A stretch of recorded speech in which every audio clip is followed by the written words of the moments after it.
Hello అందరికీ, అందరు ఎలా ఉన్నారు? సో ఈరోజు రెసిపీ వచ్చేసి గోంగూర రొయ్యల కర్రీ అండి.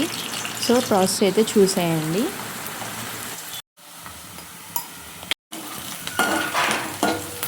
ఇక్కడ రొయ్యల్ని అయితే నీట్గా వేయించుకొని క్లీన్ చేసుకొని పెట్టుకున్నాం.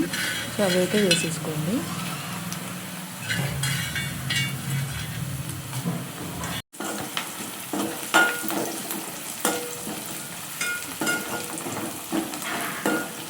ఇవి అయితే బాగా ఫ్రై అయిపోయాయి. సో ఇప్పుడైతే మనం టమాటోస్ని అయితే యాడ్ చేసుకుందాం. సో చూసారు కదా, టమాటోస్ని అయితే మీకు ఎంత క్వాంటిటీలో మీరు చేసుకుంటున్నారో దానికి తగినట్టు సో టమాటోస్ని అయితే యాడ్ చేసుకోండి. సో టొమాటోస్ ఉడకాలి కాబట్టి మనమైతే సాల్ట్ అయితే యాడ్ చేసుకుందాం. సో సాల్ట్ వేసి కూడా బాగా తిప్పేసుకోండి.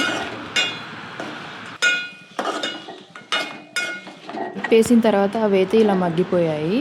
సో ఇప్పుడైతే అల్లం పేస్ట్ని యాడ్ చేసుకుందాం.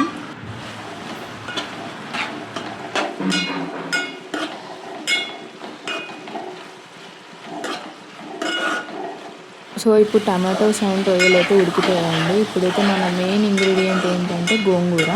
సో మేమైతే ఫ్రెష్గా కడుక్కొని అయితే పక్కన పెట్టేసుకున్నాం. సో ఇప్పుడైతే యాడ్ చేసుకుందాం, చూసేయండి. సో గోంగూర యాడ్ చేసుకున్న తర్వాత ఒక 5 మినిట్స్ కుక్ చేసుకుంటే ఇలా అయితే వస్తుందండి.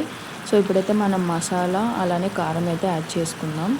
సో టేస్ట్ మాత్రం బాగుంటుందండి, అరోమా కూడా చాలా బాగా వస్తుంది. మీరైతే తప్పకుండా ట్రై చేస్తారని అనుకుంటున్నాం. అలానే ఎలా వచ్చిందో కూడా మాకైతే కామెంట్ చేయండి. ఇంకా మన వీడియోస్ నచ్చినట్టయితే లైక్ చేయండి, అలానే షేర్ కూడా చేయండి. సో అలానే ఇంకా మోర్ వీడియోస్ కోసం మన ఛానల్ అయితే సబ్స్క్రైబ్ చేసుకోండి. సో కర్రీ అయితే ఇప్పుడు ఒక 5 మినిట్స్ కుక్ చేసుకుంటే ఇలా అయితే వస్తుంది. ఇప్పుడైతే మన కర్రీ రెడీ అయిపోయినట్టు. Thank you for watching.